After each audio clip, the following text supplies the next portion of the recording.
Ya, salam semuanya. Selamat berjumpa kembali dengan saya Doni Yunus dalam pemuridan online. Saya bersuka cita sekali sekalian sore hari ini cerah dan banyak sekali Bapak Ibu sekalian yang inbox saya atau memberikan memberikan pengalaman hidup Bapak Ibu sekalian ngalamin Tuhan sepanjang 3 hari ini. Dan saya bersuka cita pelan-pelan makin banyak orang yang ngalamin Tuhan, bahkan ngalamin hadirat Roh Kudus yang begitu manis dalam hidup kita semua dan memberikan satu kenyataan-kenyataan yang mencengangkan kita semua. Nah, Bapak Ibu sekalian, kalau Bapak Ibu sekalian diberkati oleh acara ini, silahkan bagikan kembali. Siapa tahu Bapak Ibu sekalian yang membagikan acara ini di luar sana, teman-teman Bapak dan Ibu sekalian serta kerabat saudara-saudara yang berkebutuhan akan hadirat Tuhan, doa mereka terjawab. Karena banyak sekali Bapak Ibu sekalian yang bersaksi, memberikan kesaksian. Ini yang saya cari Pak selama ini, pengajaran ini yang selama ini saya cari. Nah, saya bersyukur Tuhan baik sekali. Jadi kita sekarang membangun satu komunitas yang betul-betul bukan cuma tahu, tapi ternyata Tuhan hadir dan hadir di 1-2 orang, bahkan dia langsung memberikan gelombang-gelombang kehadiran dimanapun kita berada, bahkan di kota-kota yang berjauhan di Indonesia ini. Wow, luar biasa dan saya sangat exciting. Sore hari ini kita akan membahas tentang firman yang mengubah daging. Itu apa lagi Pak sekarang? Firman yang mengubah daging itu pelajaran apa lagi nih sekarang? Banyak yang exciting. Saya bersyukur kalau ternyata kita masih mempunyai lapar dan haus akan firman Tuhan. Baik, saya belum sempat undang semuanya. Saya persilahkan juga untuk saling menyapa setiap Bapak Ibu yang hadir pada saat ya, kepada sesamanya, kepada teman-teman pelayanan kita nih, ini teman-teman pelayanan kita nih. Saat nanti kita akan bertemu muka dengan muka di tempat mungkin ada kebaktian bersama-sama, siapa tahu Bapak Ibu sekalian ya, di kota masing-masing kita saling bertemu. Dan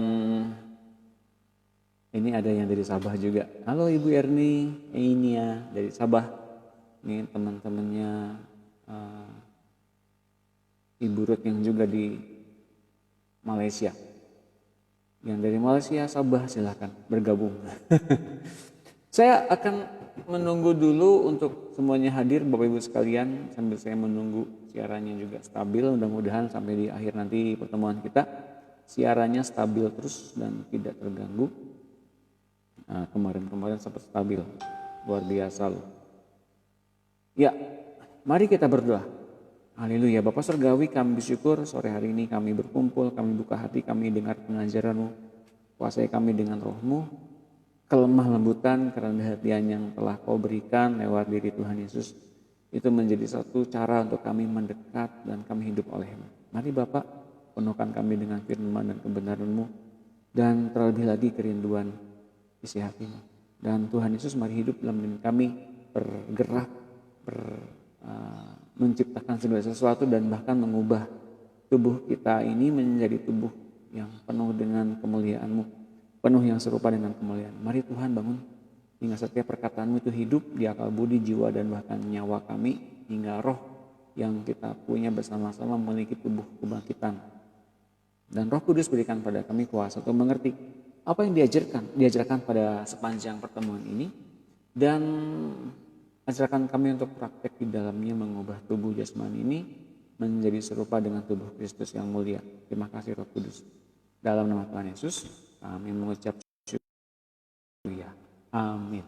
Ya. Shalom semuanya. Selamat berjumpa kembali dengan acara pemberdayaan online. Kalau sekarang saya lebih enak ngonline. Ngonline bersama Doni Yunus. Oke. Dan jangan lupa ada kelas khusus bagi Bapak Ibu sekalian yang ingin diperlengkapi lebih indah, lebih elok. Tapi syaratnya yuk mau jadi pelaksana atau penginjil atau jadi hamba Tuhan untuk mulai berpikir untuk berbuah lebat, ya, untuk mempraktekkan firman lebih banyak. Saya undang kelas ini terbuka bagi siapapun asal mau mau diperlengkapi saja. Itu saja syaratnya, tetap gratis kok, nggak bayar. Ya, saya ngopi dulu bentar. Ya, firman mengubah daging. Kita akan belajar bagaimana firman yang mencipta. Saya mau doain dulu secara khusus buat istrinya Pak Riki ya, Pak Riki Strom. Haleluya. Bapak Surgawi, Engkau yang memberkati kandungan istrinya Pak Riki Strom. Berikan istrinya ini kuasa untuk menikmati kelahiran, mengandung, dan juga hidup bersama-sama dengan Tuhan Yesus. Jika ia sedang mengandung, berikan ia karunia untuk menikmati mengandung anaknya ini. Dalam nama Tuhan Yesus, Kau berkati anaknya melimpah dengan kesehatan, dengan tubuh yang kuat, dengan roh yang kuat sejak dalam kandungannya. Berikan dia kelimpahanmu, berkatmu, hikmatmu dan keinginanmu atas bayi ini dan juga mamahnya terpelihara sempurna. Engkau perlengkapi rumah tangga dan keluarga ini menjadi rumah tangga yang Shekinah glory dimiliki olehmu, dan Kau yang berkuasa penuh atas rumah tangga ini. Dalam nama Tuhan Yesus aku bersyukur. Amin. Oke. Ya, sudah saya doakannya Pak Riki. Langsung lo didoakannya. Ya. Kita akan belajar mengenai firman yang mencipta. Apa itu firman yang mencipta? Kita telah mengerti bahwa firman Allah telah menjadikan segala sesuatu. Jadi di bab sebelumnya, jadi ketika Tuhan Allah menciptakan langit dan bumi itu langsung terciptakah? Ya, dalam satu rangkaian di firman begitu memang dikatakan aku ciptakan terang, terciptalah terang pada saat ini. Memang ada ungkapan begitu. Tapi penciptaan tentang sorga, tentang neraka, tentang penciptaan tentang bangunan-bangunan di alam materi ini dan juga bangunan-bangunan di alam roh, itu memang membutuhkan satu langkah yang cepat, dan Tuhan membutuhkan malaikat-malaikatnya untuk membangun itu. Kalau nanya sama saya di mana ayatnya, nggak ada. Nggak ada ayatnya, betul. Tapi ada satu kesempatan bagi kita untuk belajar tentang bagaimana doa kita cepat terjadi dan tergenapi di dunia materi, melihat bahwa di alam roh itu pergerakannya sangat cepat. Bahkan sebelum ada terjadi di dunia materi, alam roh terlebih dahulu terbentuk. Jadi kalau kita lihat dalam peperangan pada masa Daniel, itu ketika Gabrielnya ini ingin memberitakan soal arti mimpi Daniel, tapi terhambat oleh penguasa-penguasa Persia. Padahal pada masa itu Daniel sedang ada dalam pemerintahan Babilonia. Jadi media Persia dan Persia itu sendiri itu baru hadir setelah kerajaan Babilonia itu dikalahkan oleh kerajaan Persia. Lalu kemudian kerajaan Persia terpecah menjadi kerajaan Media Persia. Nah, kerajaan Media Persia itu kalau nggak salah itu hidup juga di zaman Esther. Esther itu kerajaan Ahasuerus atau Xerxes. Nah, bagi Bapak Ibu sekalian yang nanti hari Minggu ingin belajar soal siapa itu Esther, kebetulan ini saya ingatkan ya, beribadahlah secara online di gereja EMC Cross dengan penggembalaannya Henry Eva Mutam. Hadirlah jam 10 WIB karena saya akan membagikan firman mengenai Esther. Esther bagaimana itu menjadi permaisuri, ratu yang menggantikan Ratu Wasti. Kemudian Esther ini begitu dikasihi oleh banyak orang dan bahkan raja sendiri itu mengasihi Esther. Dan apa yang terjadi? Untuk sampai di titik itu tuh Esther perlu adanya satu penanganan khusus. Nah, kalau Bapak Ibu sekalian mau lebih lanjut lagi, saya mau seperti Esther mau ditangani secara khusus. Nah, nanti datang ya di hari Minggu online jam 10 WIB di channel ini. Silakan nanti gabung bersama-sama dengan saya. Oke. Firman itu yang membuat Yesus ada. pada hari ini aku akan lahirkan anak. Jadi Allah Bapa di zaman lampau itu, zaman yang nggak tahu kapan, Allah Bapa melahirkan pribadi persis seperti dia, namanya anak. Pada hari ini kuperanakan engkau, aku bapakmu, engkau anakku. Itu di Ibrani 1, 5 dan 6. Kalau nanti Bapak dan Ibu sekalian baca, itu ada ayatnya. Firmanlah yang membuat Yesus ada, karena Yesus itu kemudian keluar dari mulut Allah. Nah, kemudian firman yang keluar dari Tuhan Yesuslah yang telah menjadikan segala yang telah ada. Ya, itu kita mesti tahu. Jadi firman yang menjadikan segala sesuatu, firman itu pun yang melahirkan Yesus dari Allah Bapa, dan bahkan firman yang keluar dari Yesus pula yang menciptakan segala yang telah ada. Jadi kita mesti mengenal sekarang apa itu firman. Terputus sedikit. Kita baca Yohanes 1 ayat 1. Bapak dan Ibu, saya persilakan untuk membaca Alkitabnya masing-masing. Ada jurnal dan alat tulis. Kalau ada yang baru didengerin, ada yang baru dapat hari ini, silakan catat di dalam tulisan. Dan juga baca bersama-sama Alkitab atau ayat yang kita bagikan hari ini. Barangkali ini jadi rema. Oke? Siapa tahu ya, ini semua dilawat oleh Tuhan tanpa terkecuali. Wah. Nanti saya undang juga ada orang-orang yang bersaksi sepanjang ikut online ini apa yang terjadi. Nah, ada yang sudah siap Pak, saya siap untuk memberi kesaksian. Ini indah banget loh Pak, saya mau bagikan, saya nggak bisa kalau lewat WA, saya nggak bisa kalau lewat tulisan, saya mesti bilang langsung sama Bapak. Wah, luar biasa. Saya sambil bergetar dan sambil mendengarkan itu sambil merinding. Bapak Ibu sekalian pagi-pagi itu. Wah, itu Tuhan luar biasa loh. Padahal simpel ya, kita hanya pertemuan lewat online, tapi Roh Kudusnya sama di mana-mana. Dan ketika Bapak dan Ibunya punya kerinduan yang begitu besar kepada Roh Kudus, dia hadir loh betulan. Melawat, bahkan itu lawatan sampai di Papua loh Bapak Ibu sekalian, sampai di Papua yang jauh itu. Roh Kudusnya sampai segitunya jauh, dia lawat ibu ini. Nanti ada kesaksiannya, sabar ya. Ya, pada mulanya adalah firman. Ada firman. Firman itu bersama-sama dengan Allah, dan firman itu adalah Allah. Jadi pada mulanya ada firman. Firman itu ada mulanya. Iya, pada mulanya bersama-sama dengan Allah. Segala sesuatu dijadikan oleh Dia, dan tanpa Dia tidak ada sesuatu pun yang telah jadi dari segala yang telah dijadikan. Tanpa adanya firman, gak ada satupun yang diciptakan. Jadi firman mesti ada terlebih dulu, kemudian firman itulah yang menjadikan segala sesuatu, dan firman itu adalah Allah.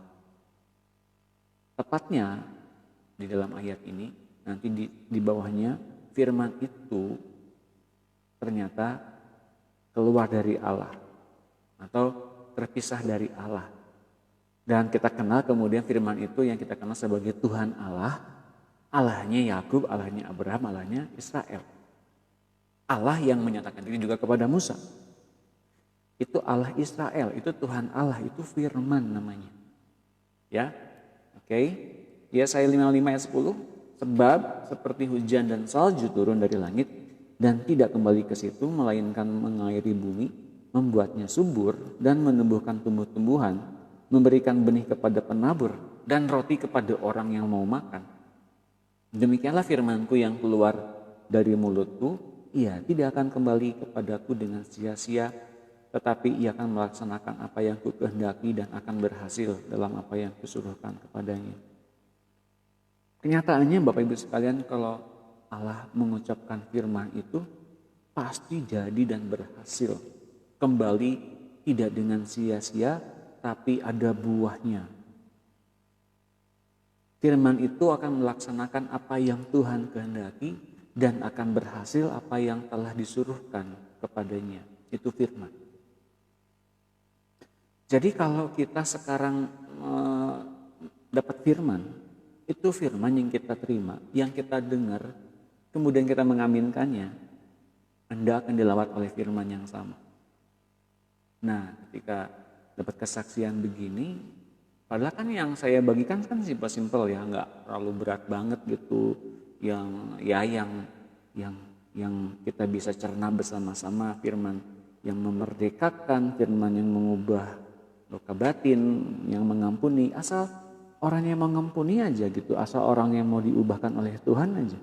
Itu firman memporak-porandakan benteng-benteng seseorang yang ternyata tadinya dipikirnya nggak bisa ngalamin Tuhan lewat online, ternyata lewat online bisa ngalamin Tuhan, bisa ngalamin Roh Kudus.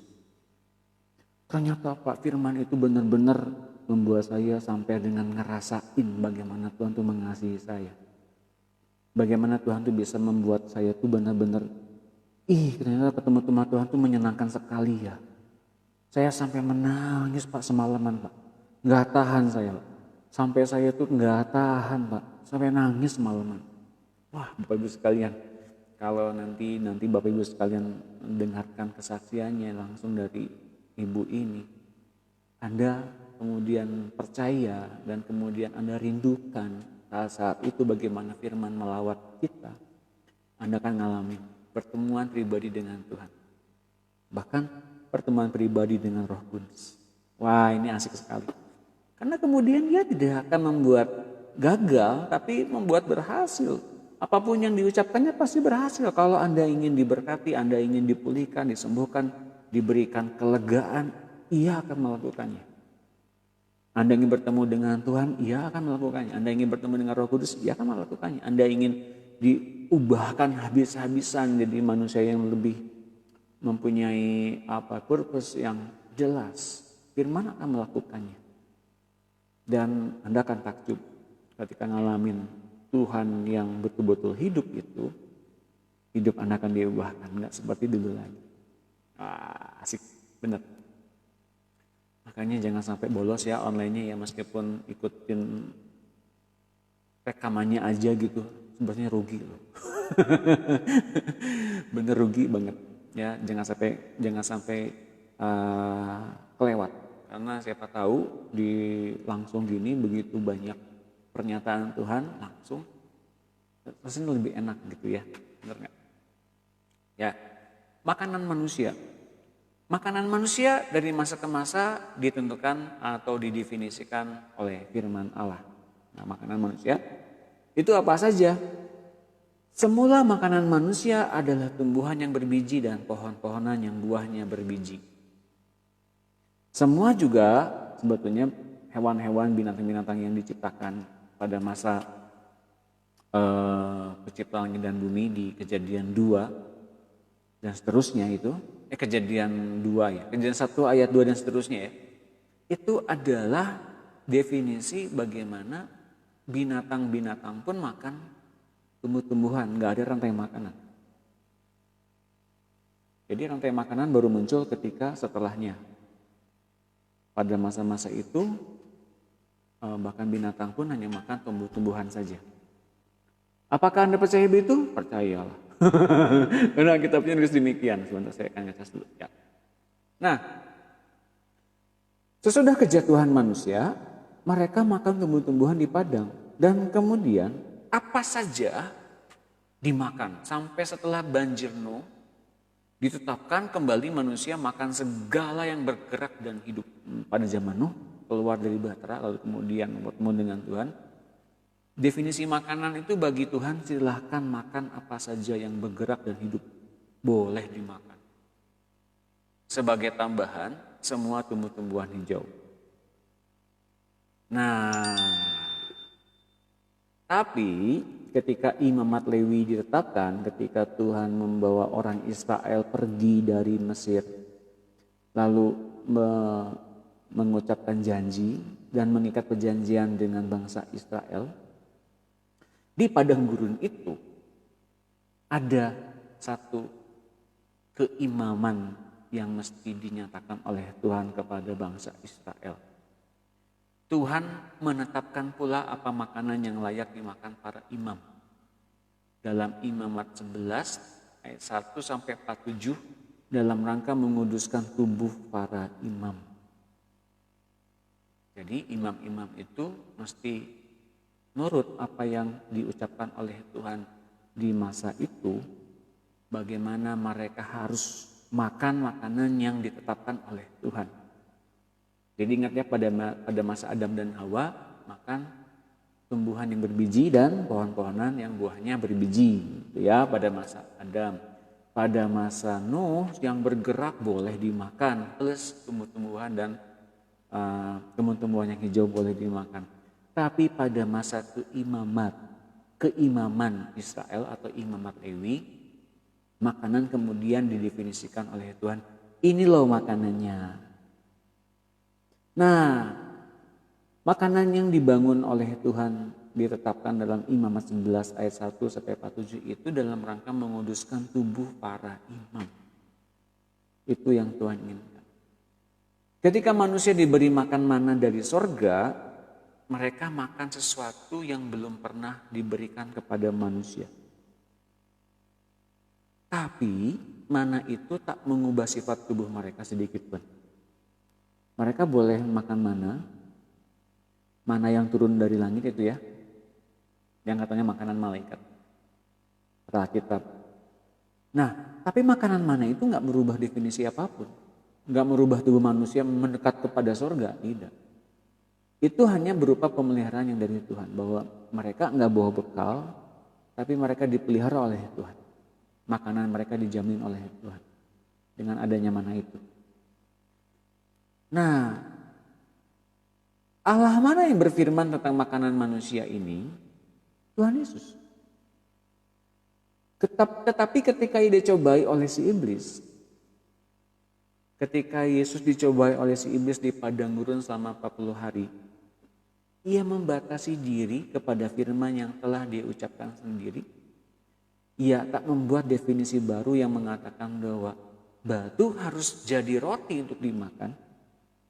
Karena saat itu ia sedang mengosongkan dirinya dari kealahannya. Dan kemudian ia menjawab bahwa manusia hidup bukan dari roti saja, melainkan dari tiap firman yang keluar dari mulut Allah. Nah, ini baru pembatasan yang lebih jelas. Ternyata manusia itu tidak hidup dari makan yang jasmani saja, tapi sebetulnya ada manusia dalam diri kita yang butuh makan secara roh, yaitu makan firman yang keluar dari mulut Allah. Yang terpenting itu.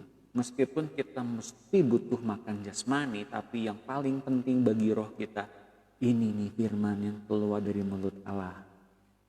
Kalau pada saat itu Yesus takluk kepada perintah si iblis, tuh ada roti, kamu lapar kan? Ada roti, tuh ada batu, kamu lapar kan? Ubah aja jadi roti, kan kamu anak Allah. Nah, tapi Yesus kita enggak ngomong begitu. Ada tertulis, manusia tidak hidup dari roti saja, tapi dari setiap firman yang keluar dari mulut Allah. Kalau Yesus mengubah batu jadi roti karena takluk kepada perintah Lucifer pada saat itu, maka hari ini kita bisa makan batu karena batu itu bisa diubahkan jadi roti. Nah, tapi enggak begitu. Kita enggak begitu. Kita tidak begitu seperti orang-orang dunia diubahkan dengan punya kekuasaan. Ya juga ya. Kenapa enggak begitu ya? Make sense gitu. Enggak. Tapi ternyata Yesus pada saat itu dia patuh kepada apa yang sudah dinyatakan olehnya sendiri, bahwa ini makanan yang kalau di mulut Allah ini penting bagi kita. Makanya ia membatasi diri dengan perkataannya sendiri. Ini bukan makanan, ini batu. Tapi apakah bisa diubahkan, Pak? Itu bukan masalah buat kita. Kalaupun iya, tapi kita jadinya makan batu. Nah, Tuhan kita enggak makan ke situ. Ya. Kejadian 1 ayat 29, berfirmanlah Allah, lihatlah aku memberikan kepadamu segala tumbuh-tumbuhan yang berbiji di seluruh bumi dan segala pohon-pohonan yang buahnya berbiji, itulah akan menjadi makananmu. Itu dalam definisi makanan tentang makanan yang mesti dimakan pada zaman Adam. Dan di Kejadian 3 ayat 18, semak duri dan rumput duri yang akan dihasilkannya bagimu, dan tumbuh-tumbuhan di padang akan menjadi makananmu. Itu definisi makanan setelah Adam jatuh ke dalam dosa. Dan definisi berikutnya di Kejadian 9 ayat 3, segala yang bergerak yang hidup akan menjadi makananmu. Aku telah memberikan semuanya itu kepadamu seperti juga tumbuh-tumbuhan hijau. Itu definisi makanan pada zaman Nuh. Nah, pada zaman Imamat 11 ayat 2 sampai 47 itu definisi makanan tentang keimaman Lewi. Dan di dalam penjelasan itu dengan jelas ada bentuk-bentuk yang harus kita lihat bahwa keimaman Lewi itu mesti ngikutin yang beginian. Nah, di Kejadian 16 ayat 15, ketika orang Israel melihatnya, berkatalah mereka seorang kepada yang lain, apakah ini? Sebab mereka tidak tahu apa itu. Tetapi Musa berkata kepada mereka, inilah roti yang diberikan Tuhan kepadamu menjadi makanan. Itu mana? Itu menjadi makanan bagi orang Israel selama di padang gurun. Karena setelah masuk ke tanah perjanjian, di tanah Kanaan, mereka nggak makan mana lagi, tapi memakan buah atau hasil dari tanah itu, bukan dari mana. Di Matius 4 ayat 3, datanglah si pencoba itu dan berkata kepadanya, jika engkau anak Allah, perintahkanlah supaya batu-batu itu ini menjadi roti. Tapi Yesus menjawab, ada tertulis, manusia hidup bukan dari roti saja, tapi dari setiap firman yang keluar dari mulut Allah.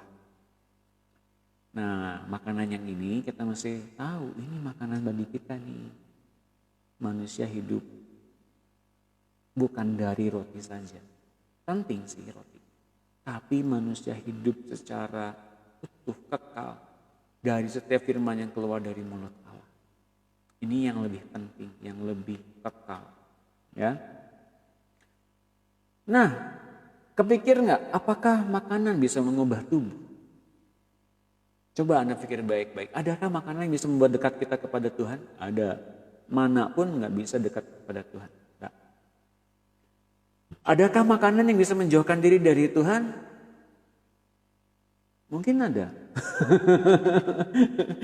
Misalnya gini, kalau kita terlalu banyak makan makanan yang mengandung lemak terlalu banyak, ya hati-hati juga. Kan bukankah Tuhan juga menyediakan kepada kita hikmat untuk nggak makan yang begituan gitu ya, yang seperti untuk mengandung apa kepada kita mengandung lemak-lemak yang akhirnya bikin seluruh pembuluh-pembuluh darah mampet. Kan enggak juga, Tuhan juga berikan kepada kita hikmat. Betul enggak? Apakah Tuhan memberikan kepada kita kebijaksanaan untuk makan seperlunya saja? Iya, karena dia bilang manusia hidup bukan dari roti saja, tapi yang penting itu firman yang keluar dari mulut Allah yang mesti kita makan. Tuh. Apakah firman yang betul-betul keluar dari mulut Allah yang kita makan itu bisa mengubah tubuh kita? Ternyata bisa loh. Benar. Ternyata bisa mengubah tubuh kita. Ada ayat-ayat yang pernah saya bagikan, tapi saya mau buka yang lebih dalam di sore hari ini. Nanti kan adanya di Roma 8 ayat 11 sampai 15. Nanti baca lagi di Filipi 3 ayat 21. Ada lagi di ayat yang lain? Ada. Nanti saya akan bukain. Ketika Tuhan Yesus ada di dunia, ia memperkenalkan satu jenis makanan baru bagi orang percaya, yakni makanan itu adalah tubuh dan darahnya. Yang dimaksudkannya adalah tubuh roh yang dimilikinya sejak ia dilahirkan oleh Bapa dengan firman-Nya. Jadi ini tubuh terpecah-pecah. Artinya tubuh roh yang dimilikinya sejak ia dilahirkan oleh Bapa dengan firman-Nya. Tuhan sendiri memiliki makanannya ketika bertemu dengan perempuan Samaria itu ya, yakni melakukan kehendak Bapa. Jadi makanan Tuhan itu ternyata melakukan kehendak Bapa. Bukan mie, bukan bakso tahu, bukan, tapi betul-betul melakukan kehendak Bapanya. Itu makanannya dia. Pada dasarnya semua mulai dengan makanan jasmania, tetapi sejak manusia mengenal Allah, diperkenalkan makanan baru yang rohani. Dan itu mengubah sifat tubuh jasmania menjadi rohania.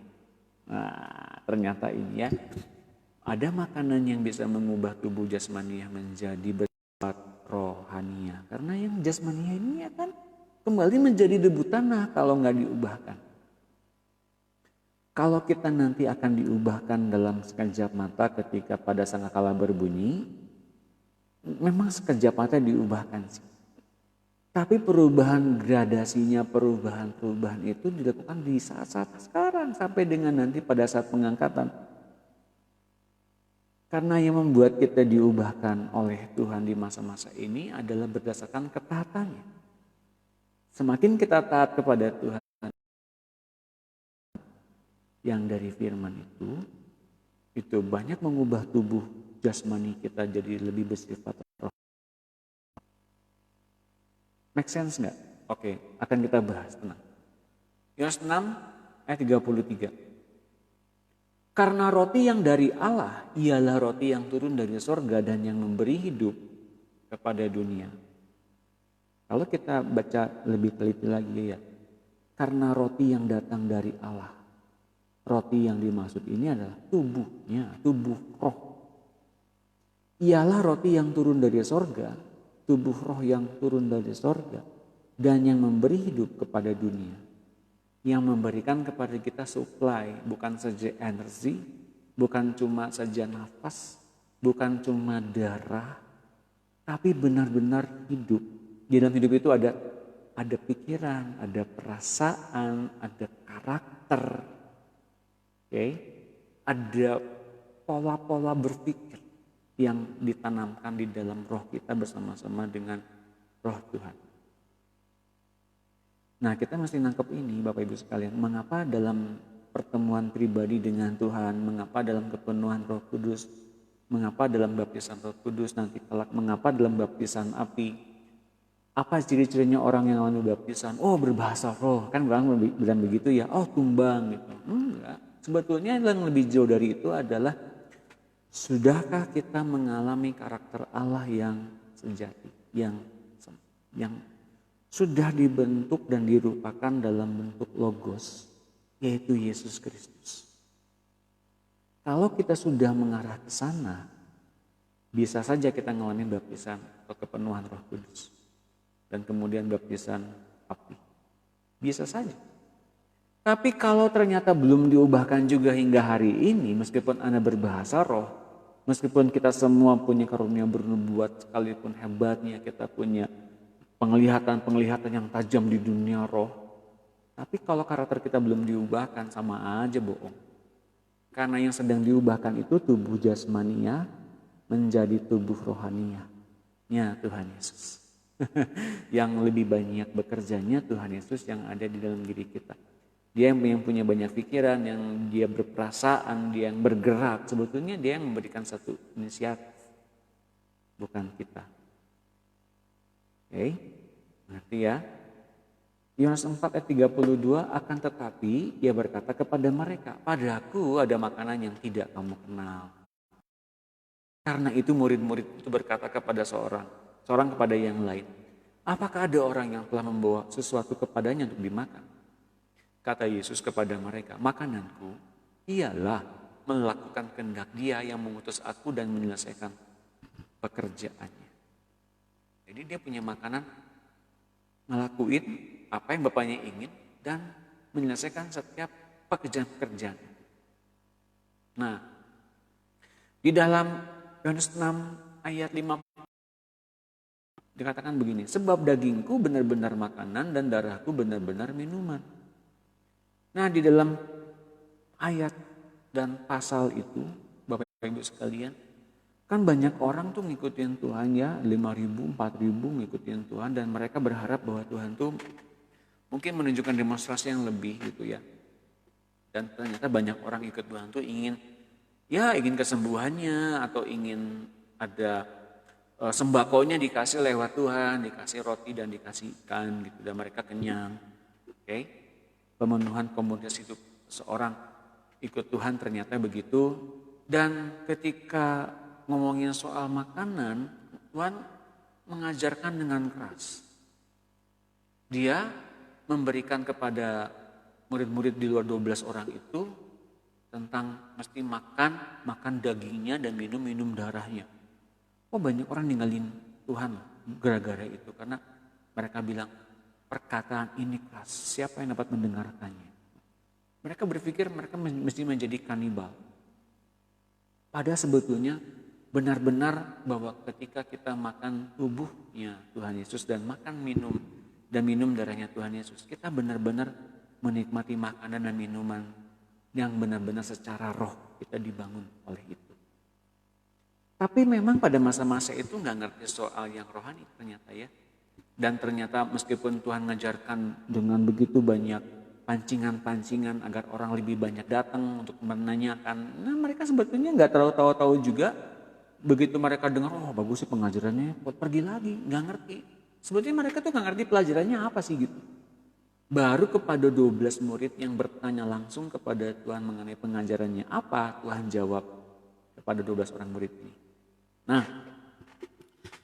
itu sebabnya maka dibutuhkan adanya pembelajaran online. Mungkin nggak ngejawab langsung pertanyaan Bapak Ibu sekalian, tapi kemudian yang namanya murid mengetahui batasan mereka tuh nggak gampang ngerti banyak, dan kemudian ada seseorang yang bisa menjawab gitu. Dan saya nggak bisa jawab semua orang, saya nggak bisa jawab pertanyaan-pertanyaan orang-orang, nggak bisa.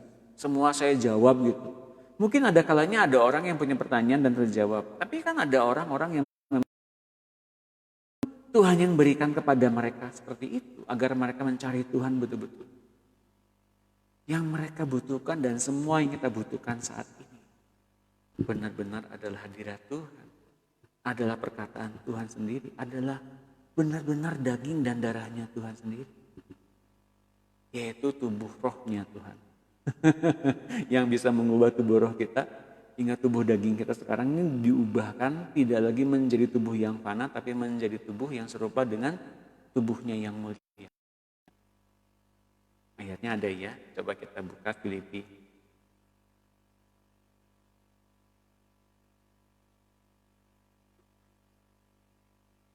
Saya sepanjang hari ini teringat sama lagu tadi tuh yang saya putar di awal, nggak tahu kenapa.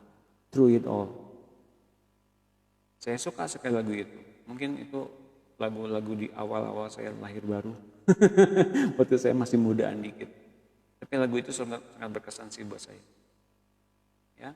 Nah ini. Filipi 3 ayat 20 ya. Amin. Pendeta untuk melepaskan anggota tubuh kita dibaharui oleh Roh Tuhan.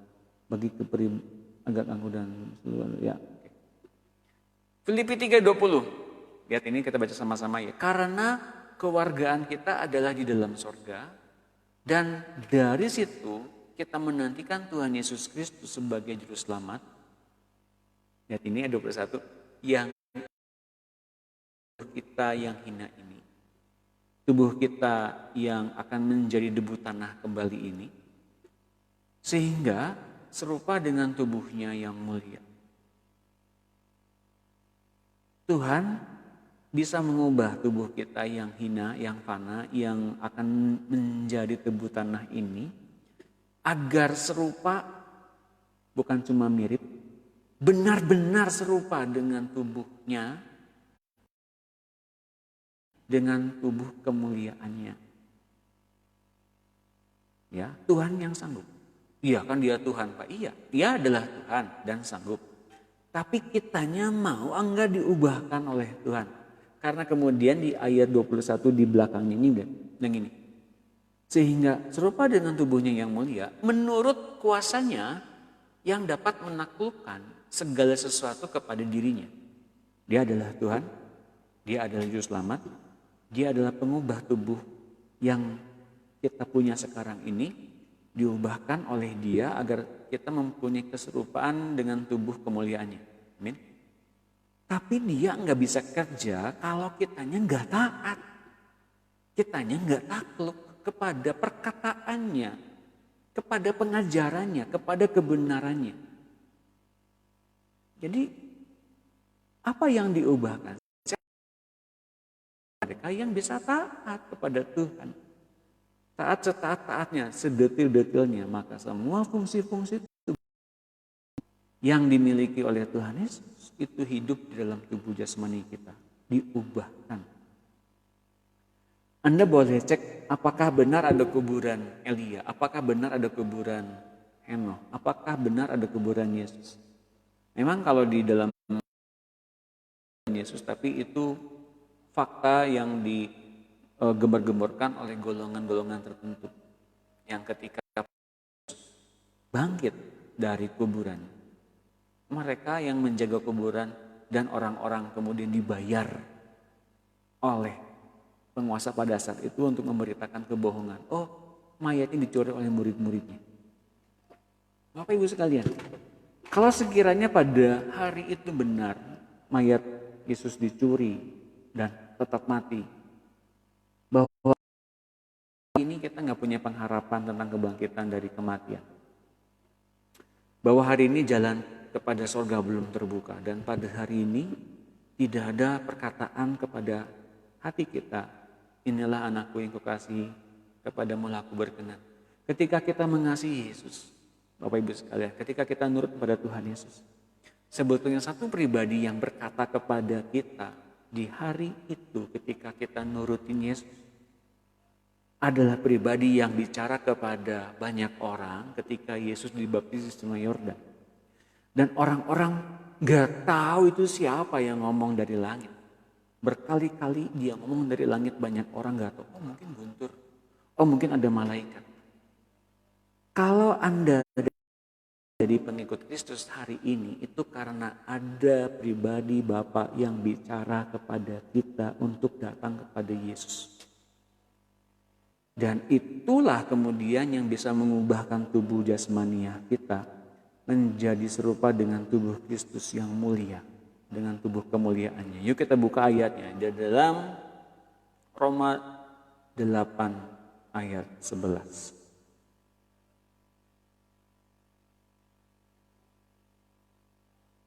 Roma 8 ayat 11. Ya. Sudah bertemu kitabnya? Saya bacakan. Dan jika roh Dia yang telah membangkitkan Yesus dari antara mati diam di dalam kamu,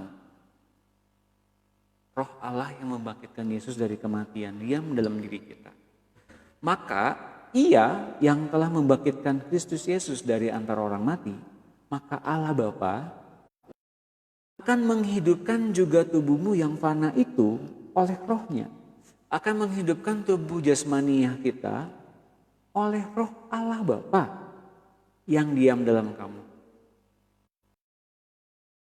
Oke? Nah, persoalannya adalah gini. Kapan kita nyadari bahwa kita diubahkan oleh roh Allah yang ada dalam diri kita? Kalau kita betul-betul taat pada Tuhan Yesus. Dan kapan sebetulnya kita benar-benar mengerti kita sedang dibikin taat kepada Tuhan Yesus oleh pribadi yang memang betul-betul membuat kita menjadi orang-orang yang rendah hati dan lemah lembut untuk menerima pengajaran dari Tuhan Yesus. Siapa yang bikin seperti itu? Nih ayatnya. Yohanes 6 44 45.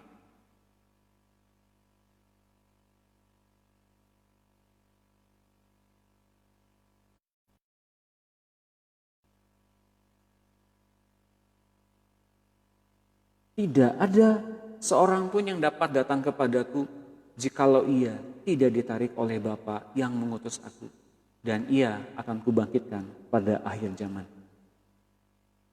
Tidak seorang pun datang kepada Tuhan Yesus kalau ia tidak ditarik oleh Bapa, jikalau tidak mendengar suara Bapa, tidak jikalau tidak diperhadapkan oleh Bapa kepada. Dan oleh karena kita ditarik oleh Bapa datang pada Tuhan Yesus, Tuhan katakan sendiri loh, dan ia akan kubangkitkan pada akhir zaman. 45. Ada tertulis dalam kitab nabi-nabi dan mereka semua akan diajar oleh Allah. Allah mengajar manusia. Yang mana? Manusia yang datang kemudian datang ke hadapan Yesus untuk diajari bagaimana menjadi anak Allah. Dan setiap orang yang telah mendengar dan menerima pengajaran dari Bapa Jadi kalau kita datang dan menjadi pengikut Yesus hari ini. Dan hari ini ternyata kita tahu yang membuat kita datang kepada Tuhan Yesus itu ada pribadi Allah Bapa. Allah Bapa itu punya proyek hendak membangkitkan tubuh jasmani kita diubahkan menjadi tubuh yang serupa dengan tubuh Yesus. Yang dengan kemuliaannya bebas dari kematian dan bahkan maut. Ini proyek di zaman akhir. Nah, Bapak Ibu sekalian, mengapa di dalam bab-bab sebelumnya saya bagikan mengenai kepenuhan Roh Kudus, baptisan Roh Kudus, agar kita ngalamin datang ke Yesus. Kemudian sebabnya mengapa sih datang kepada Yesus? Ya kan Yesus kan Tuhan, Tuhannya orang Kristen. Itu enggak cukup Bapak Ibu sekalian. Kita mesti punya kerinduan agar kita diubah seperti Kristus. Kita punya rendah hati seperti Yesus. Kita punya kelemah lembutan seperti Yesus. Dan bahkan lebih lagi bisa belajar dari Tuhan Yesus. Ada satu perubahan, bukan saja perubahan jasmania yang tadi saya bilang, jadi diubahkan menjadi tubuh kebangkitan, tapi juga di dalam tabiat, bahkan nyawa kita itu diubahkan semuanya. Bahkan Bapak Ibu sekalian yang tadinya mungkin menjadi orang pemarah jadi peramah. Jadi orang yang nyimpan kesalahan orang lain menjadi orang yang ngampunin. Itu Tuhan yang merubah. Kita mah gak sanggup merubah diri sendiri. Gak bisa. Segimana kita bisa merubah diri kita dengan cara-cara yang kita anggap kita baik. Tetap di ujungnya ada yang namanya mentok-mentoknya ya pasti jadi lagi seperti manusia yang dulu. Balik lagi ke manusia yang dulu. Tapi dari apa yang kita pelajari hari ini, ketika kita diubah, ada perubahan, bukan cuma karakter, bukan cuma tabiat, yang diubahkan adalah tubuh jasmania kita. Menjadi serupa dengan tubuh kemuliaan yang dimiliki oleh Tuhan Yesus. Ini menariknya bahwa ternyata orang berharap cepat-cepat rapture dengan menyangka bahwa mereka bisa diubahkan sedemikian cepat. Ternyata pas Tuhan datang nanti di awan-awan benar-benar datang dengan pengangkatan orang percaya, ternyata banyak orang gak bisa diubahkan. Mengapa? Karena selama kenal dengan Tuhan di muka bumi ini, mereka hanya berharap mereka diberkati saja, diberikan kekayaan, masalah-masalah mereka beres. Ternyata sampai dengan tubuhnya diubahkan tuh gak sampai ke situ. Ini perkara penting yang mesti saya bagikan. Agar kita semua masuk dalam rangkaian keselamatan dengan benar, kita diselamatkan dari dunia ini dengan tubuh yang baru. Seperti Henokh dan Elia itu. Ya, nangkep apa yang yang saya bagikan barusan? Ya, oke. Henokh bergaul dengan Tuhan selama 365 tahun dan tubuhnya mengalami perubahan dari daging yang duniawi menjadi tubuh kemuliaan. Itu yang dialami oleh Henokh. Awalnya tubuh seperti yang dimiliki oleh Adam loh. Tapi di umur 65 tahun ia bertemu dengan Tuhan dan itu merubah seluruh kehidupan Henokh. Nah, Henokh butuh 300 tahun untuk dia diubahkan oleh Tuhan. Kalau Elia setelah mati kedagingannya di bawah pohon arar, setelah perjumpaannya dengan Izebel lewat surat itu, kemudian dia takut dan ingin mati. Selanjutnya dari situ ia diubahkan oleh Tuhan. Dimulai dengan adanya satu definisi makanan yang baru buat dia. Dia dikasih makan roti bakar dan air kendi dari malaikat Tuhan 2 kali. Ya, makan dan minum dari roti bakar dan air kendi itu selama 2 kali. Dua porsi. Dan berjalan 40 hari 40 malam ke Gunung Horeb, ke Gunung Tuhan. Dan kurang lebih 15 tahun sejak dia jumpa dengan Tuhan di Gunung Horeb itu, Elia diangkat dalam tubuh kemuliaan ke surga. Jadi Henokh dibutuhkan waktu 300 tahun, Elia 15 tahun untuk diubahkan oleh Tuhan. Kita berapa tahun? Harusnya kalau sudah tahu porsinya demikian, kita bisa makin lebih cepat. Mengapa? Karena yang paling penting seberapa taat kita kepada Tuhan. Itu semakin cepat, semakin mempercepat kita diubahkan oleh. Nah, Elia itu menjadi orang yang sangat ambisius dan ingin menjadi lebih baik dari nenek moyangnya seperti yang kita ketahui dalam Alkitab. Dan Tuhan hargai itu. Sifat dan tabiat atau ambisi Elia seperti itu harus diganti dengan kepunyaan Tuhan sendiri. Ia begitu ambisius dengan seluruh kekuatannya, mencapai satu tingkat urapan tertentu hingga dia bisa menurunkan api dari langit, ia bisa sampai dengan menyusul karetanya Ahab. Dan ini sebagai satu kekuatan. Wah, jangan-jangan kesuksesan Elia itu dapat dari urapan. Maka Elia memberikan 2 porsi urapan Elia ketika Elia terangkat ke surga. Tetapi bedanya dengan Elia, Elisa tetap memiliki karakter kedagingan atau sifat kedagingan kuat. Hingga akhirnya meskipun urapannya 2 kali lipat dan pekerjaan-pekerjaan mujizatnya 2 kali lipat lebih banyak dari Elia, Elisa tidak mengalami transformasi seperti Elia. Elisa, nggak seperti Elia. Elia mungkin dulu pernah patah hati dan ingin mati saja. Tapi dari situ ternyata itu mengubah Tuhan. Dan sejak itu Elia ada di dalam kuasa. Dan ketika Elia semakin nurut sama Tuhan, ingat ketika ada 3 pasukan datang ke gunung atau ke bukit di mana Elia diam, orang-orang yang pasukannya itu mati oleh apinya Tuhan. Tapi di pasukan yang terakhir ternyata Elia kata malaikat Tuhan, sekarang turun, mereka tidak akan mencelakai. Itu Elia. Taatnya betul sama Tuhan dimulai dari perjumpaan pribadi dengan Tuhan di Gunung Horeb. Awalnya dia punya ambisi sendiri.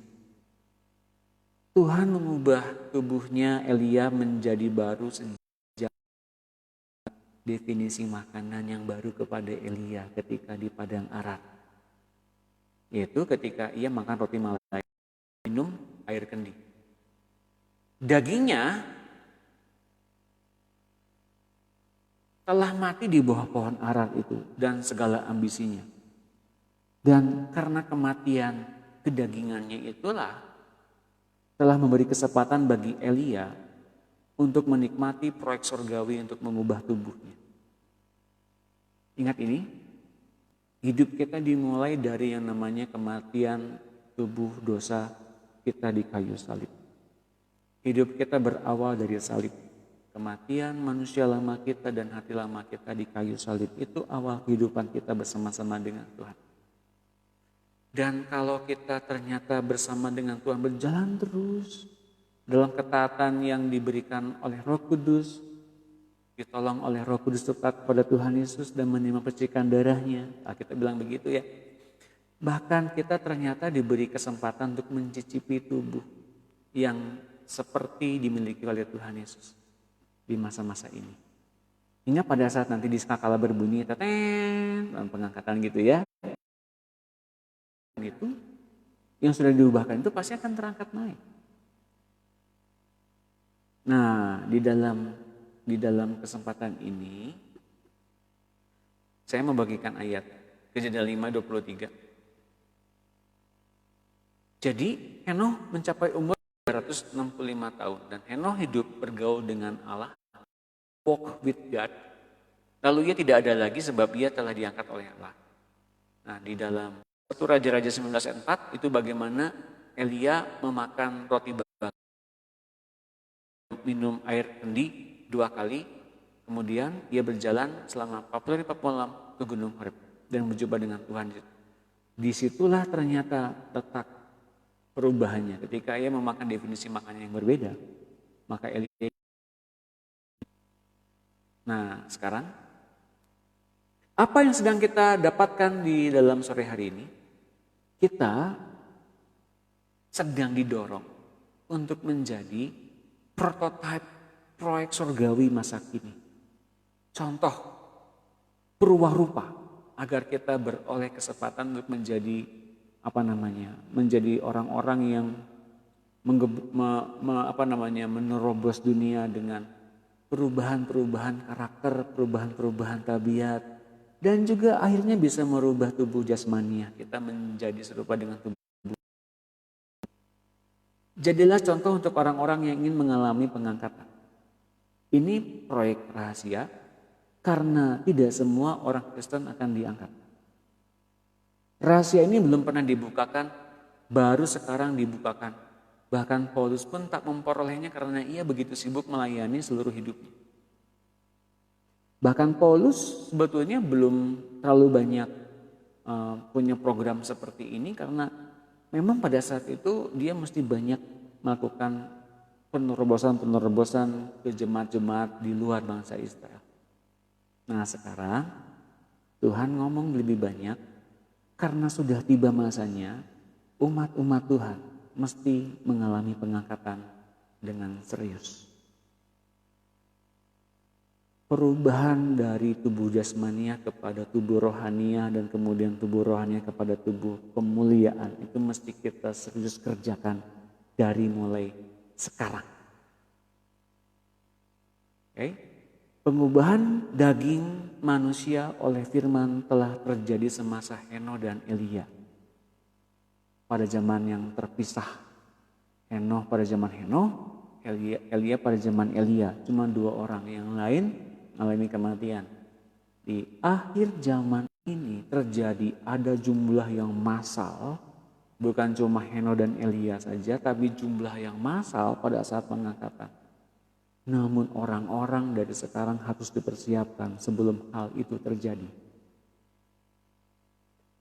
Nah, saya tentu saja akan bagikan lebih detail dalam kelas close group, kelas di publik, akan sedetail di kelas close group, karena kemudian kita masih ngalamin beberapa hal yang akan kita hadapi dalam pelayanan. Nah, 1 Korintus 15 ayat 40, ada tubuh sorgawi dan ada tubuh duniawi. Tetapi kemuliaan tubuh sorgawi lain daripada kemuliaan tubuh duniawi. Ada tubuh sorgawi, ada tubuh duniawi. Apa yang kita punya sekarang? Tubuh sorgawi, Pak. Ya mudah-mudahan. Tubuh sorgawi, ada tubuh duniawi. Tubuh sorgawi itu seperti bagaimana, Pak? Tubuh sorgawi itu cepat menerima apa yang diajarkan oleh Roh Kudus, gitu ya. Kalaupun ada yang nggak cepat, ya belajar untuk memperdalam hubungan dengan Roh Kudus. Karena segitu dalam kita hubungan dengan Roh Kudus artinya dia sedang mengajarkan kepada kita untuk menanggalkan hal-hal yang membuat dia itu menjadi berduka atau menjadi sedih, karena dia ditugaskan memang untuk menanggalkan kedagingan yang kita punya, menguduskan, membersihkan, menanggalkan kedaging yang masih ada, kedagingan hawa nafsu yang masih ada. Itu tugasnya Roh Kudus.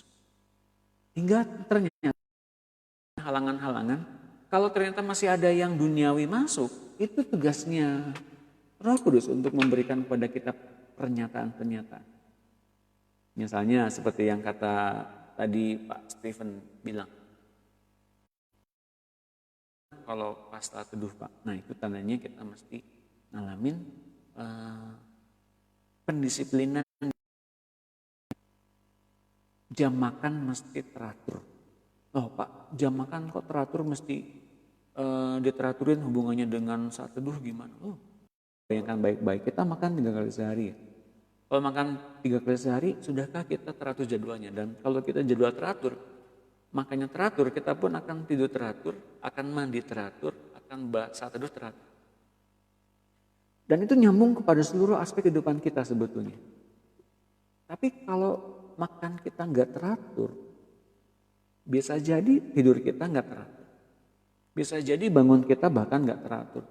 Apalagi dalam kondisi kalau ternyata kita nggak produktif, punya badan gampang sakit, gampang riang, gampang sakit kepala karena kurang tidur atau kurang istirahat. Nah, hal yang mudah sebetulnya masalah makan. Coba makan lebih teratur, jadwal yang lebih teratur, keseluruhan. Cobain dulu. Nah, ada tubuh surgawi dan ada tubuh duniawi. Di ayat 42-nya di 1-15. Demikianlah pula halnya dengan kebangkitan orang mati, tubuh yang ditaburkan dalam kebinasaan dibangkitkan dalam ketidaktaburan, ditaburkan dalam kehinaan, dibangkitkan dalam kemuliaan, ditaburkan dalam kelemahan, dibangkitkan dalam kekuatan. Yang ditaburkan adalah tubuh alamiah, yang dibangkitkan adalah tubuh rohania.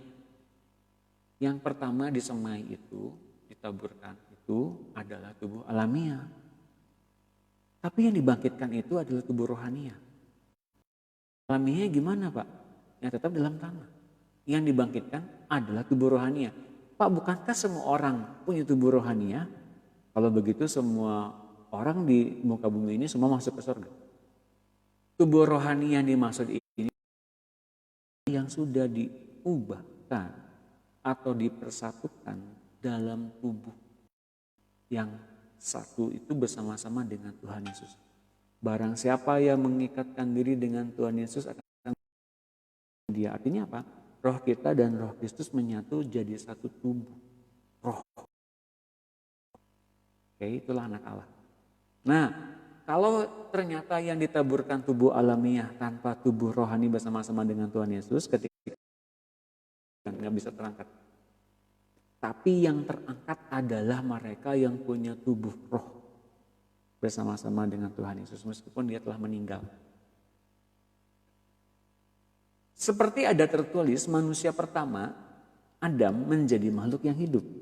Adam itu hanya menjadi hidup, tetapi Adam yang yaitu Kristus menjadi roh yang menghidupkan. Ketika kita punya roh Kristus yang masuk di hati kita dan kita undang, ternyata dia bicara dan menghidupkan intuisi dan roh kita hingga kita menjadi manusia yang baru. Sejak kita tahu bahwa kita menjadi manusia yang baru, itulah saat kita dituntun oleh Tuhan, setiap saat itulah tubuh kita diubahkan ngikutin tubuh rohnya. Dan tubuh roh itu kemudian menjadi tubuh yang penuh pada masa pengangkatan. Karena definisi tubuh jasmani kita kembali berubah, lebih nurut kepada yang roh. Nah, ketika lebih nurut kepada yang rohnya itulah maka kita memiliki. Dan pada saat sangkakala berbunyi, dalam sekejap mata tubuh kita akan diubahkan. Itu tahu kan inaugurasi ya. Pada saat ini dari tahun 2020 lalu ada inaugurasinya. Itu dilantiknya pada saat inaugurasinya. Saat ini sudah diubahkan? Udah. Beberapa ada yang sudah, beberapa ada yang belum. Ketika kita taat pada Tuhan dan ngikutin perintah-perintahnya, itu pada saat pemubahannya. Inaugurasinya nanti kelak pada saat pengangkatan. Komplit diubahkannya. Dengan tubuh yang mana Pak? Tubuh yang sekarang ini Bapak Ibu sekalian. Bukan tubuh yang nanti baru dari sana, dari surga, tubuh yang baru. Enggak. Elia dan Henok itu tubuh yang di dunia diubahkan, bukan tubuh yang dari surga. Ya, salam kenal buat Ibu Ingrid Bolang yang dari Jakarta Utara. Selamat bergabung ya Bu, Shalom. Nanti yang di Jakarta nanti saling bergabung, kita bikin WA group. Nah, di WA group nanti kita akan banyak ngomong soal bagaimana pelayanan di kota-kota Bapak dan Ibu sekalian. Kan asik ya Bapak Ibu sekalian. Dan juga di kota-kota yang lain di Indonesia. Nanti kita akan ngomong per kota. Jadi saya mesti banyak waktu buat Bapak Ibu sekalian untuk ngomong di tiap-tiap kota. Keren ya Bapak Ibu sekalian. Tetapi yang mula-mula datang bukanlah yang rohani. Tapi yang alamiah. Kemudian barulah datang yang rohania. Yang pertama apakah bisa menghidupkan? Gak bisa. Apakah yang pertama bisa masuk ke surga? Gak bisa.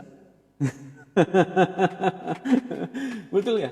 Betul gak? Apakah yang pertama bisa masuk ke surga? Asalkan setiap orang memiliki roh Kristus di dalam rohnya. Dan Roh Kristusnya mengubah tubuh jasmani orang itu menjadi tubuh roh dan tubuh kemuliaan, maka orang itu akan diangkat dalam pengangkatan. Meskipun di saat-saat kemudian mati, lalu kemudian pada saat pengangkatan ya terangkat, atau pada saat sekarang kita menerima tubuh roh dan kemudian kita menerima dari perkataan Tuhan kita diubahkan, maka pada saat-saat nanti kita menerima tubuh pengangkatan karena kita sekarang menerima kemuliaan perkataannya, roh kita menjadi tubuh yang mulia. Nanti di sana nanti pada saat inaugurasinya, tapi nggak banyak orang akan ngalamin yang dinamakan dengan tubuh kemuliaan karena yang ditabur oleh Adam itu masih tetap ada sampai dengan Tuhan datang yang kedua kali. Manusia pertama berasal dari debu tanah dan bersifat alamiah. Manusia kedua berasal dari surga. Kalau kita sekarang lebih mengedepankan soal yang duniawi terus menerus atau bahkan setengah surga, nggak bisa juga. Betul ya? Jadi kita mesti betul-betul dihidupkan oleh Roh Tuhan loh yang ada di hati kita. Dalam Filipi 3 ayat 10 nanti kita baca. Filipi 3.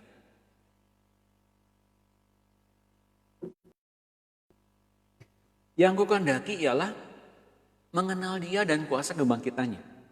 Lihat. Mengenal Dia dan kuasa kebangkitannya dan persekutuan dalam penderitaannya.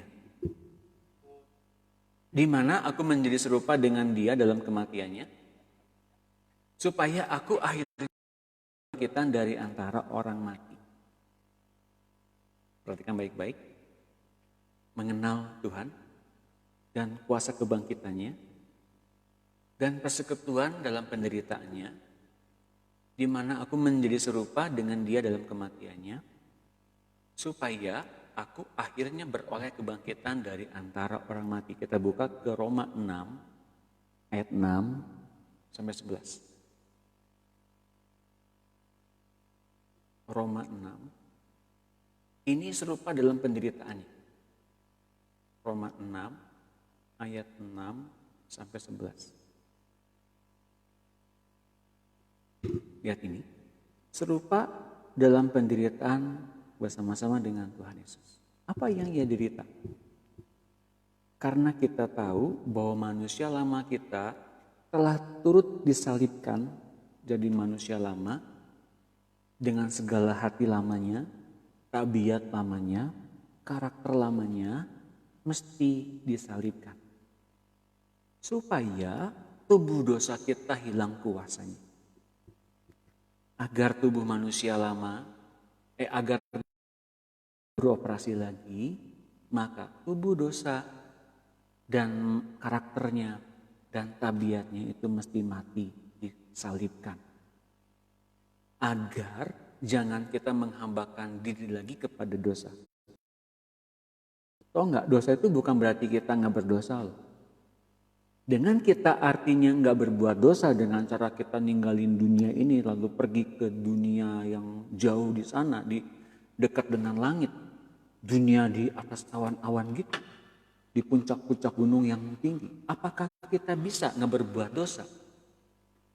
Kemudian yang terjadi di ayat ini dikatakan begini, kita ada dalam status berdosa. Dengan cara apa?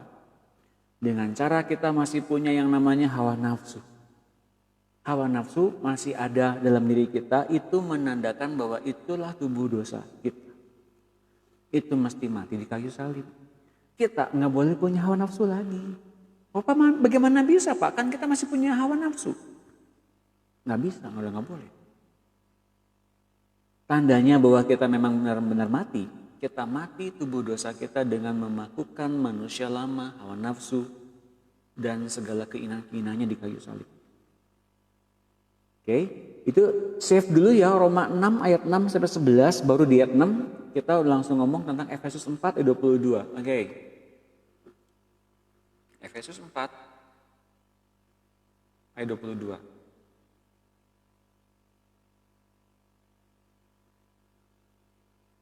Lihat ini. Efesus 4 ayat 22, yaitu bahwa kamu berhubung dengan kehidupan kamu yang dahulu. Kehidupan kita yang dahulu dengan segala tabiat, karakter, hawa nafsu ya. Harus menanggalkan manusia lama yang menemui kebinasaannya oleh nafsunya yang menyesatkan. Manusia lama ditandai dengan adanya hawa nafsu yang menyesatkan. Dan itulah yang menyebabkan manusia nggak bisa naik ke surga. Jadi dulu tubuh dosanya baru bisa hidup.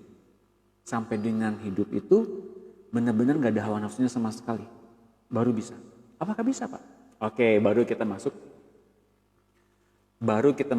ke Roma 6 ayat 6 sampai 11. Roma ayat 6 sampai 11. Yang tadi 6 sudah dibaca, kita ulangi lagi lah ya.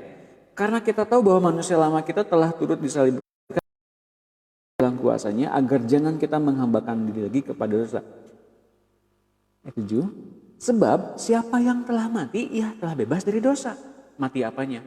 Mati hawa nafsunya, mati manusia lamanya, mati tubuh dosanya, mati pikiran berbuat dosanya, sampai dengan gak pengen berbuat dosa lagi. Apakah bisa, Pak? Ya, itu dia makanya kebangkitan dari orang mati dan kebangkitan untuk menerima tubuh kebangkitan itu ditandai dengan bebas dari status berdosa dan perbuatan dosanya dan manusia lamanya juga.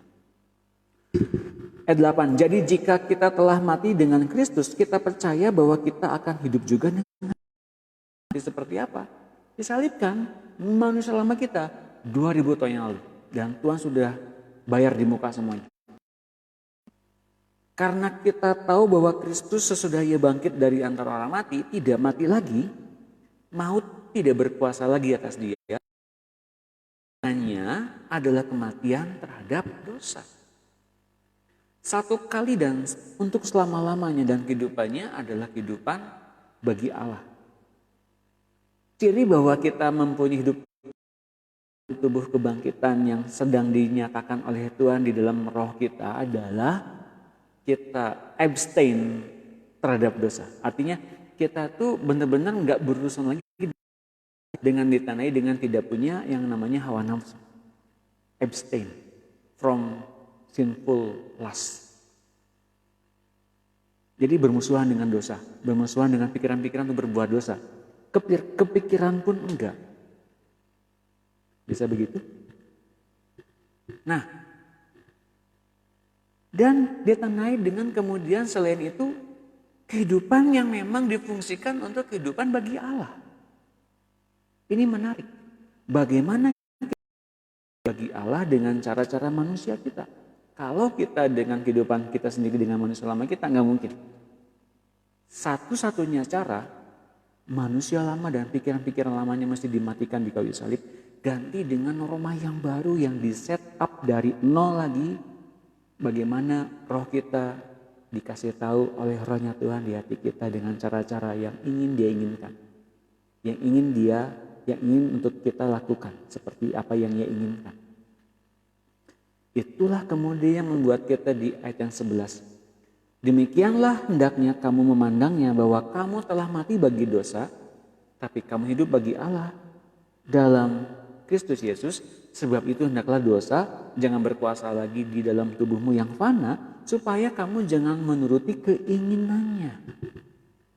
Jadi dosa itu berupa keinginan sebetulnya. Keinginan berbuat dosa untuk bergaul dalam tabiat-tabiat yang lama. Sekali kita punya pikiran ke sana, pasti kita nggak lama kemudian berbuat dosa. Itu berupa pattern of thinking, berupa pola pikir berbuat dosa.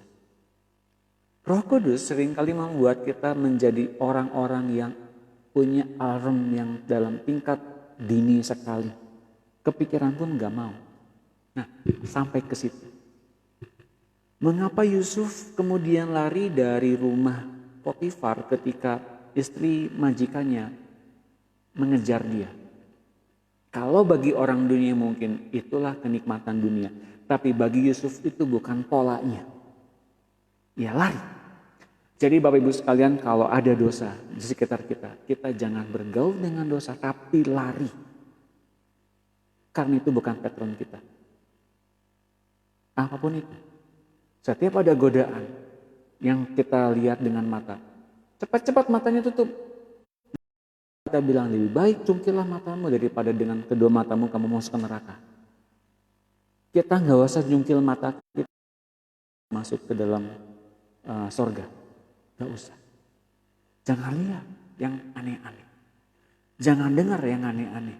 Jangan muncul dalam hati kita yang aneh-aneh. Oke? Nah, dengan cara begitu kita punya pattern bagaimana kita masuk ke dalam rangkaian pembentukan tubuh kebangkitan di dalam roh Tuhan. Nah, mengerti sekarang ya, mengapa saya muter-muter dulu? Karena kita masih tahu secara garis besarnya, oh begitu ya bagaimana apa yang dinyatakan oleh Paulus dalam Filipi 3 ayat 10 tadi. Nah, dia 12-nya begini, di Filipi 3:12 tadi dikatakan, bukan seolah-olah aku telah memperoleh hal ini. Paulus itu belum sampai sebetulnya. Atau telah sempurna, melainkan aku mengejarnya. Kalau aku dapat juga menangkapnya, karena aku pun telah ditangkap oleh Kristus Yesus. Paulus belum nyampe ke situ karena pekerjaannya terlalu banyak. Ini wahyu atau ini pengajaran dibukain kepada banyak orang. Ayo peroleh tubuh kebangkitan di hari ini sampai dengan nanti di inaugurasinya. Ayatnya ini, inaugurasinya nih. In a blink of eye. Kalau dalam bahasa Inggrisnya. Di dalam 1 Korintus 15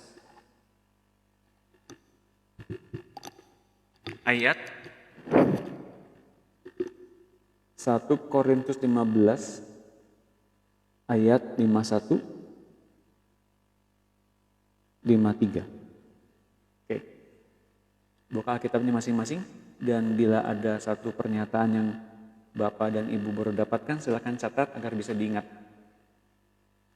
Sesungguhnya aku menyatakan kepadamu satu rahasia, kita tidak akan mati semuanya, tapi kita semuanya akan diubah. Ini Paulus pernah menuliskan ini pada jemaat di Korintus.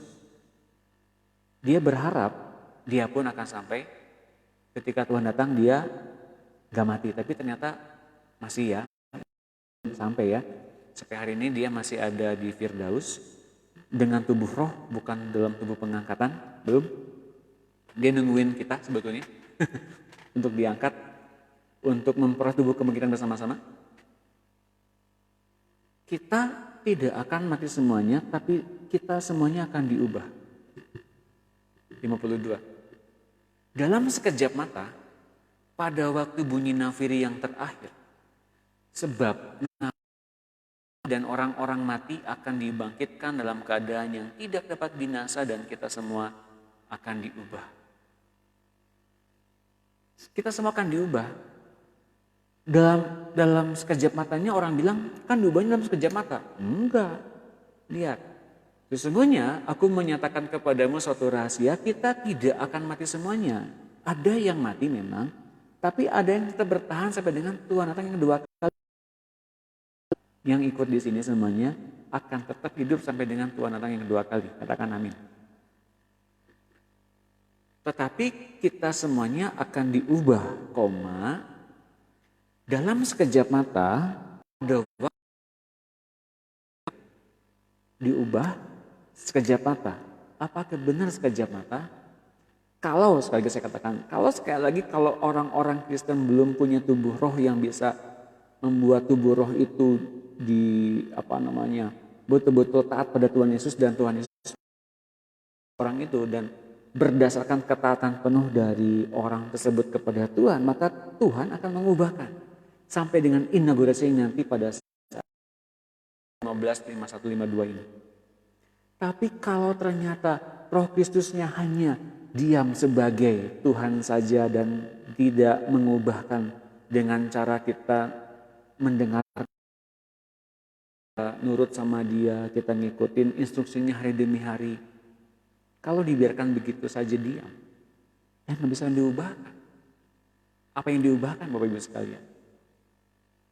Yang diubahkan hanyalah orang-orang yang taat sampai dengan dia datang yang kedua kali. Dan sejak saat itu ketika orang itu taat sampai dengan datangnya Tuhan yang kedua kali, pengubahan-pengubahan dilakukan ketika ketaatan demi ketaatan dilakukan kepada Tuhan Yesus. Baru inaugurasi nanti pada saat rapture. Karena yang dapat binasa ini, tubuh jasmania ini, harus mengenakan yang tidak dapat binasa, dan yang dapat mati ini harus mengenakan yang tidak dapat mati. Dan saya ini mengenakan yang tidak dapat binasa, dan yang dapat mati ini mengenakan yang tidak dapat mati, maka akan genaplah firman Tuhan yang tertulis. Maut telah ditelan dalam kemenangan. Hai maut, di manakah kemenanganmu? Hai maut, di manakah sengatmu? Lihat ini, ayat berikutnya, ini penting. Sengat maut ialah dosa. Maut bisa menyengat karena ada dosa yang diperbuat oleh manusia, oleh orang Kristen, oleh anak-anak Allah. Maka manusia sukar diubahkan menjadi serupa dengan tubuhnya yang mulia. Oh, jadi keadaan yang gak berdosa itu kemudian adalah syarat untuk kita diubahkan? Ya. Benar. Seberapa kita taat kepada Tuhan, apakah bisa berbuat kita menjadi berdosa? Enggak kan? Logikanya gitu. Kalau kita taat betul kepada Tuhan, itu benar-benar bisa mengubah tubuh kita. Karena tubuh dosa kita udah mati belakangan. 2000 tahun yang lalu. Kita deklarasikan, Tuhan, aku sekarang mati bagimu. Bersama-sama dengan Kau di kayu salib 2000 tahun yang lalu. Saya sekarang hidup oleh kuasa kebangkitan. Gitu loh. Mengerti apa yang saya dapat, yang saya bagikan barusan? Oke, yuk. Sekarang bagi Bapak Ibu sekalian, kita akan berdoa sama-sama. Ya, yuk. Yang mau aja, yang masih bertanya-tanya silahkan, nggak apa-apa, tetap dengan pertanyaannya. Kita akan minta Tuhan betul-betul untuk kita bisa diubahkan menjadi orang-orang yang bisa diubahkan oleh Tuhan. Dan itu berdasarkan dari keinginan kita juga. Apakah kita mau nggak diubahkan oleh Tuhan? Nah, kalau kita nggak mau ya sudah, nggak apa-apa biar. Oke, yuk kita doa. Haleluya. Tuhan Yesus, kami mau mengucap syukur akan apa yang Kau nyatakan. Kami mau diubahkan oleh-Mu, oleh Roh yang membangkitkan kami. Itu adalah Roh-Mu Tuhan yang ada di hati kami masing-masing. Kami sekarang mau untuk menyatakan diri bahwa kami mati bersama-sama dengan Kau 2000 tahun yang lalu di kayu salib. Tuhan, siapapun saja yang menyatakan diri mati bersama-sama dengan Kau 2000 tahun yang lalu di kayu salib, dan mereka jugalah yang akan dibangkitkan oleh-Mu nanti di akhir zaman kelak. Nyatakan firman ini terjadi genapi dalam kehidupan kami, Tuhan. Siapa saja yang mau mengaku sekarang, yang mau menyatakan diri untuk ikut Tuhan mulai hari ini sampai dengan Tuhan datang yang kedua kali, nanti kita berdoa bersama-sama, ikuti kata-kata saya. Tuhan Yesus, saya percaya akan perkataanmu ini. Apa yang Kau nyatakan sore hari ini kepada saya? Saya mau diubah oleh perkataan. Saya mau menerima Roh-Mu masuk di hati saya. Ini adalah Roh yang membangkitkan saya. Roh yang memberikan hidup. Memberikan kebangkitan dari orang mati. Bahkan Roh yang memberikan kepada saya kehidupan yang kekal. Saya percaya itu. Saya mengikatkan diri denganmu dan menjadi satu roh dengan Kau. Dan saya nyatakan pada sore hari ini, Tuhan. Saya mati bersama-sama dengan Engkau 2000 tahun yang lalu di kayu salib. Dengan ini saya nyatakan tubuh dosa saya juga mati. Juga bersama-sama dengan hati yang lama saya mati. Juga bersama-sama dengan karakter dan tabiat lama saya juga mati. Sekarang Roh Kudus berikan kepada saya pikiran dan perasaan Kristus. Saya mau diubahkan. Apa yang Tuhan ajarkan, apa yang Tuhan bicarakan, apa saja yang firman yang keluar dari mulut Tuhan. Ajarkan saya mengertinya, Roh Kudus. Buat setiap firman yang keluar dari mulut Allah itu menjadi hidup di dalam darah saya, di dalam akal budi saya, di dalam tubuh saya, dan juga di dalam roh saya. Tubuh, jiwa, roh, dan nyawa saya hidup oleh firman. Nyatakan firman itu tergenapi Roh Kudus. Dan Engkau tuliskan itu di dalam hati yang baru, yang saya terima dari Tuhan Yesus sendiri. Terima kasih Tuhan Yesus. Terima kasih Roh Kudus. Aku bersyukur. Yes, sekarang bagian saya yang doa. Tuhan Yesus, hamba berdoa bagi mereka yang sudah mengucapkan ini, buat mereka ngalamin Kau. Seperti apa yang sedang Kau kerjakan dalam diri semua orang percaya di seluruh dunia ini. Siapa saja yang mau minum darah-Mu dan makan daging-Mu, Engkau akan bangkitkan di akhir zaman. Engkau yang ubahkan kami semua sampai dengan nanti kami ngalamin inaugurasinya pada saat pengangkatan. Ubahkan setiap tubuh jasmani kami, ubahkan setiap tubuh roh kami hingga serupa dengan tubuh-Mu yang mulia. Seperti Heno dan Elia ngalamin Engkau, kami juga mau ngalamin Engkau Tuhan. Kami bersyukur dan kuasa-Mu mengerjakan apa yang sekarang bekerja di dalam tubuh ini. Kami mau taat sepenuhnya kepada-Mu Tuhan. Ajarkan kami taat kepada-Mu dan kami mau pikul kuk yang sedang Kau taruh dalam kehidupan kami. Kami mau belajar rendah hati dan lemah lembut seperti Engkau. Terima kasih Tuhan Yesus. Kami bersyukur. Yes, sekarang mari Roh Kudus memateri perkataan tepat dan benar. Engkau urapi setiap anak Allah yang hadir pada saat ini, yang sudah mengucapkan pernyataan ini. Engkau lengkapi, Engkau lindungi, dan Engkau jaga. Engkau nyatakan isi hati-Mu kepada mereka, di hati mereka, buat mereka ngalamin Engkau juga.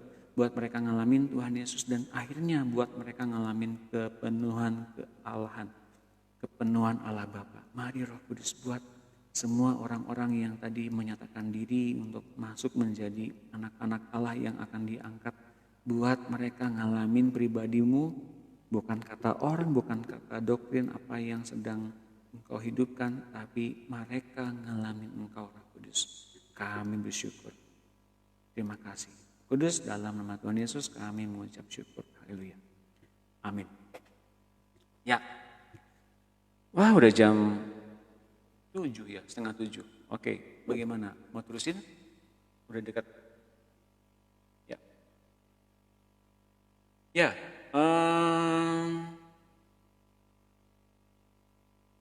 Besok akan saya bagikan mengenai tambahan yang apa yang sedang dikerjakan oleh Tuhan. Bisa kita cicipi di dunia ini. Bisa langsung dipraktekkan, bukan dengan hal yang langsung menghadapkan dengan corona, enggak.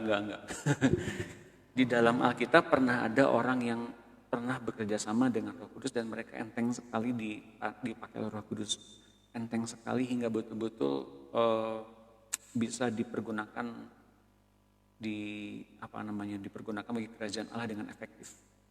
Nah, saya mau nanti kalau kita bahas besok praktekin untuk kita betul-betul dipimpin oleh Roh Kudus masuk ke dalam pelayanan ini. Semua orang boleh praktekin, semua orang silakan malah saya bilang silakan praktekkan. Karena itu hak kita untuk kita betul-betul ngalamin Tuhan. Itu bukan soal paksaan. Kalaupun kita nggak mau praktekinnya juga nggak apa-apa. Tapi kalau mau sih ya sudah praktek. Nah kalau yang di close group tentu Bapak Ibu sekalian sudah banyak yang tahu ya bagaimana prakteknya. Dan saya harapkan bagi Bapak Ibu sekalian kalau ada yang mau masuk di close group ya silahkan pelajari dulu sebelum-sebelumnya yang sudah-sudah, hanya syaratnya yang mau diperlengkapi dan mau mempraktekkan segala sesuatu yang ada di pemuridan ini silahkan dipraktekkan. Itu aja sebetulnya, nggak usah yang muluk-muluk. Nah, Bapak Ibu sekalian saya undang kembali untuk hadir nanti esok di jam 17.00 WIB, karena sekarang ini habis acara online ini saya ada acara lagi, jadi waktunya saya persingkat dan bahkan beberapa orang mungkin ada protes, Pak kok makin singkat sih? Ya karena saya banyak lagi ada yang mesti saya hadiri acara-acara yang lain, dan mohon maaf saya akan akhiri acara ini dan besok jangan lupa datang lagi di jam yang sama 17 WIB untuk konten yang lebih banyak praktek soal ngalamin tubuh kebangkitan. Ya, itu adalah kita. Bagaimana rasanya kita ngalamin bersama-sama dengan Roh Kudus? Bagaimana kita rasanya memiliki tubuh kebangkitan kelak? Pada hari-hari ini kita sudah bisa mencicipinya sedikit demi sedikit. Dan mari kita belajar tentang kebenaran firman Tuhan. Besok jam 17 WIB saya undang tanpa undangan, silakan datang bergabung di acara ini dan silakan di-repost ulang kembali undangannya. Terima kasih Bapak Ibu sekalian. Tuhan memberkati. Selamat malam.